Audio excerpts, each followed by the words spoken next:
ओम श्री गुरवे नमः। ओम शांति शांति शांति। गुरुर्ब्रह्मा गुरुर्विष्णु गुरुर्देवो महेश्वरः। गुरुर्साक्षात् परब्रह्म तस्मै श्री गुरवे नमः। ओम शांति शांति शांति।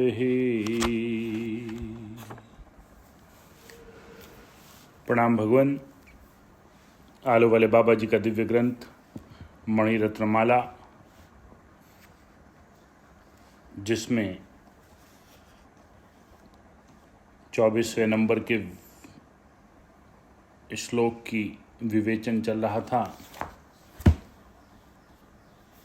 जिसमें स्वामी जी ने बताया कि आयु जो मिली है मनुष्य जीवन में ये बहुत कीमती है। काल का कुछ पता नहीं है, तो सबसे पहले जो अपना परम पुरुषार्थ है, आत्मा को स्वयं को जानना, वो काम सबसे प्रथम बना लो। इसी में एक दृष्टांत दे रहे हैं। एक गृहस्थ बहुत कुटुंब वाला था। उसकी एक स्त्री, 2 पुत्र और 2 पुत्रियां थी। इसके सिवाय ताऊ जी, चाचा जी आदि के बहुत से लड़के लड़कियां थे। सब कुटुंब में सुमति थी। सब एक दूसरे को चाहते थे। ईश्वर कृपा से 2 पैसे से सुखी थे। यह कुटुंब सुखी कुटुंब के नाम से प्रसिद्ध था। उस गृहस्थ का बड़ा पुत्र 25 वर्ष का धंधे में कुशल था, शांत प्रकृति वाला था और सबसे मिले जुले रखता था। वह व्यवहारिक कौटुंबिक कार्य में भी दक्ष था। न्यायती जाति, मोहल्ला, शहर, छोटे बड़े साहूकार, गरीब और राजकारभारी सब उसको जानते थे। उस शहर में यह ही मनुष्य था जो कि मणि के समान शीतल प्रकाश से प्रकाशित हो रहा था। सब प्रकार का सुख था। उसका विवाह हो गया और एक पुत्र भी था। देव योग से वह बीमार पड़ गया। उसकी बीमारी असाध्य थी। बहुत रुपया खर्चा किया गया, बहुत अमूल्य दवाओं का उपयोग किया गया और सब ऐसा आशीर्वाद दे रहे थे कि वह आरोग्य हो जाए, परंतु उसकी बीमारी ने किसी की बात न सुनी। दिन पर दिन बीमारी बढ़ती गई। वैद्य, हकीम और डॉक्टरों ने उसे जीते रहने की आशा छोड़ दी। कुटुंब में खलबली मच गई। सबका चेहरा उदास हो गया। सबको ईश्वर का दोष दिखाई दिया। कुटुंबी यहाँ तक चाहते थे कि उसके बदले हम मर जाएं तो अच्छा, क्योंकि उसका जीता रहना सबके लिए हितकर था। उसके जीते रहने से सब कुटुंबी सुखी हैं। जब से उसका जन्म हुआ है तब से हमारी रति बढ़ गई है। सब वैभव उसका ही है। सब मर जाएं, परंतु सबका पालने वाला न मरे। इस समय उस शहर में एक यतिराज आया। सब शहर वाले उसे बहुत प्रसिद्धि प्राप्त किया हुआ सिद्ध मानते थे, समझते थे। उसने कई भारी भारी चमत्कार किए थे। लोगों की ऐसी श्रद्धा थी कि यदि वह कृपा करे तो लड़का अवश्य बच जाए, ऐसा सबको विश्वास था। सहारा रहित होने से माता पिता उस यतिराज के पास पहुँचे। उसके लड़के की असाध्य बीमारी का हाल कहा। यतिराज बोले, संसार में सब संस्कारवश आते हैं, लेन देन का हिसाब चुकाते हैं। आना जाना संसार का काम है, क्रम है। मरने वाले को कोई नहीं रोक सकता। उसकी आयुष प्रबल होती है, टूटी नहीं होती।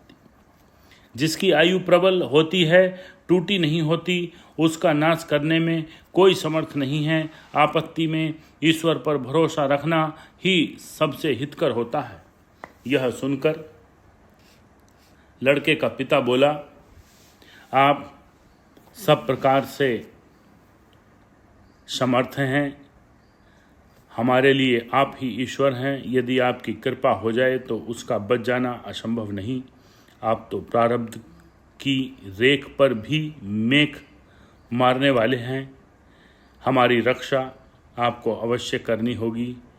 हम लड़के को आपके पास ले आते, परंतु उसकी हालत बहुत ख़राब है, वह आपके पास ले आने योग्य नहीं है।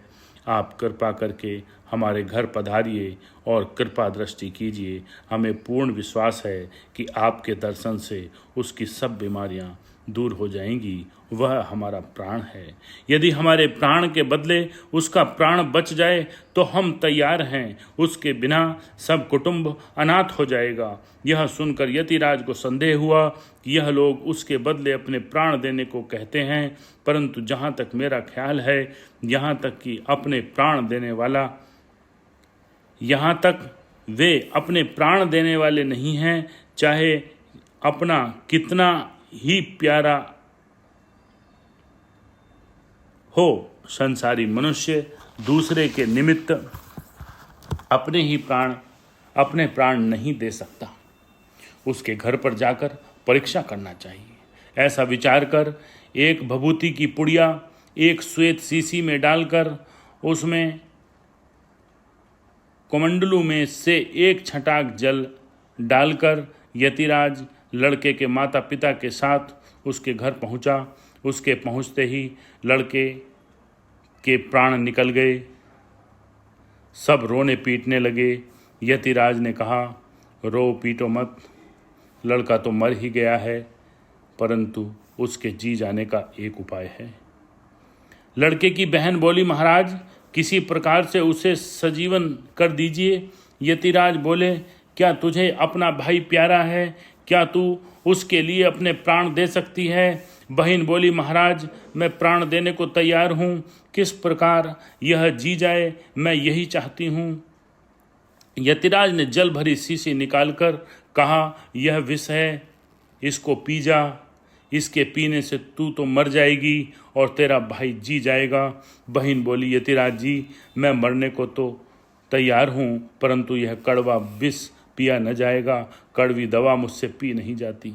यतिराज बोले, यह विष कड़वा नहीं है। बहन हाथ जोड़कर कहने लगी, महाराज मुझे दवा के नाम से ही कै आ जाती है, मैं पी नहीं सकती। यतिराज बोले, खैर तू नहीं पी सकती न सही, तो क्या कोई और पी सकता है? वह तो सबका ही प्यारा था, उसका छोटा भाई भी वहाँ खड़ा था। यतिराज ने उसकी तरफ देखकर कहा, बच्चा क्या यह विष पीकर तू अपने भाई के बदले मरना चाहता है? वह बोला, महाराज मैं अकेला ही क्या, यह मेरा भाई जी उठे उसके लिए हमारा कुटुंब भर मरने को तैयार है। यतिराज ने कहा, अच्छा तो इस विष को पी जा।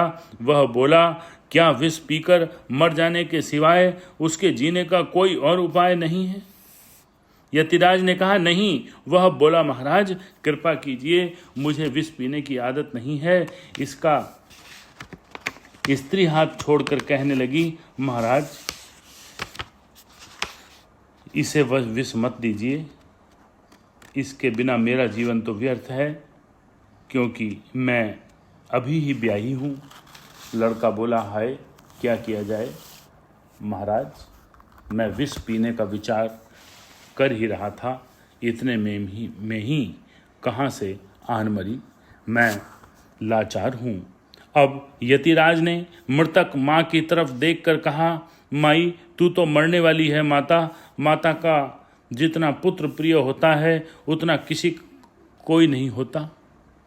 क्या तू मरने वाले के बदले विष पीने को तैयार है? तो माँ रोने लगी और यतिराज के पैरों पर गिरकर बोली, महाराज लड़का जीना चाहिए। यतिराज ने कहा, माई तू विष पीकर मर जाएगी तो तेरा लड़का अवश्य जी उठेगा। माँ ने कांपते हुए हाथ से शीशी को लेकर डांट खोली और मुख की तरफ ले जाकर हाथ को हटाकर कहा, हाय मैं कैसी अभागी हूँ।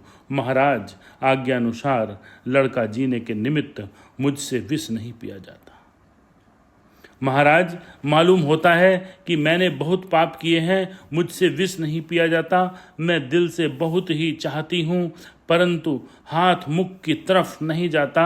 यह कहकर वह शीशी को यत्नपूर्वक मुख की तरफ ले गई। इतने में ही उसे उबकाई आ गई और चौंक पड़ी। यतिराज ने उसके हाथ से शीशी छीन ली। वह बोली, महाराज, यह विष तो मुझसे पिया नहीं जाता। यतिराज बोले, तुम लोगों को का चाहे जितना प्रेम है, मरने वाले के बदले तुम अपना प्राण देने को तैयार हो। तुम दिल के कमजोर हो। मृतक के पिता की तरफ देखकर, सेठ, तू वृद्ध है, मैं समझता हूँ तो पुत्र के बदले विष पी जाएगा। पिता बोला, महाराज, यदि पुत्र जी जाए तो मैं विष पी लेता हूँ, परंतु मुझे शंका है कि ऐसा यदि मैंने विष पी लिया, मैं मर गया, पुत्र न जिया, तो फिर क्या होगा। हम लोगों ने कच्चा दूध पिया है, इसलिए बारंबार शंका होती है। यदि पुत्र जी जाए तो यह शंका ही न रहे। पुत्र के जी उठने के बाद मैं विष पी लूँगा। यतिराज बोले, सेठ, तू बुद्धिशाली है, तेरी इस शंका ने मुझे दीन किया है। भला सोच तो सही कि कहीं ऐसा हो सकता है कि कोई एक पुरुष पुत्र के निमित्त विवाह करना चाहता था। उसमें शंका घुस गई कि विवाह कर लिया, पुत्र न हुआ तो क्या होगा, इसलिए पुत्र प्रथम हो जाए तो मैं पीछे विवाह कर लूं। विचार तो सही कि बिना विवाह संबंध के पुत्र कैसे हो सकता है। पिता बोला, महाराज, यदि आप पुत्र को जिला देने की प्रतिज्ञा करें तो मैं विष पी लूँगा। यतिराज बोले, बच्चा, मैं सच कहता हूँ, यदि तू प्रसन्न मन से विष को पी लेगा तो तेरा पुत्र संजीवन हो जाएगा। जी में दुखी होकर न पीना, नहीं तो पुत्र सजीवन न होगा। वह बोला, हाय महाराज, आप तो अपनी सी बात करते हैं, मुझे अपने दिल की क्या खबर है। यदि जरा भी दुखी हो जाऊं तो मामला बिगड़ जाएगा, मुझे अपने दिल का भरोसा नहीं है। यतिराज बोले, तब विष पीना ही व्यर्थ है, तेरे दिल में तो प्रथम से ही शंका घुसी हुई है। क्या तुम्हारे कुटुंब में से कोई और मरने को तैयार है? वह बोला, पत्नी को पति विशेष प्यारा होता है। यह सामने खड़ी है, आप उससे पूछकर देखिए। पुत्र के पीछे माता पिता मरते नहीं सुने हैं, परंतु पत्नियां तो बहुत सती होती हुई सुनी हैं। यतिराज ने कहा, क्या तू अपने पति के बदले विष पीने को तैयार है? तो स्त्री बोली, महाराज, अवश्य तैयार हूँ। साध्वी स्त्रियों का यह धर्म है। मैं तो कब की सती हो गई होती, परंतु क्या करूँ, एक बच्चा पेट में है, एक गोद में। भला मैं विष पी सकती हूँ? किस प्रकार विष पी सकती हूँ? विष पीने से तो दो की हत्या होगी। माता बिना बालक का दूसरा आधार नहीं होता। हम गृहस्थियों को सब गृहस्थी का विचार करना पड़ता है। आप ही विचार करिए, क्या मुझे विष पीना उचित है?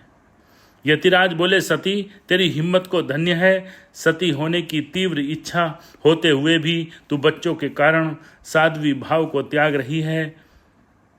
स्त्री हाथ जोड़कर बोली, महाराज, आपके सामने परोपकारी दुनिया में कौन होगा? आपको संसार में कौन कार्य करना बाकी नहीं है? शरीर के ऊपर आपकी आसक्ति नहीं है। मेरे हित के लिए, मेरे अखंड सौभाग्य रहने के लिए आप ही विष पी लें तो कैसा अच्छा होगा। मेरा पति विद्या विनय संपन्न सबका प्रेमी था। आप ऐसे ही हैं, सामने बदले से ही कार्य सिद्ध होगा। यतिराज हंसी को रोक कर बोले, हाँ, यह विचार तो उत्तम है। मेरे विष पीने से भी वह जी सकता है।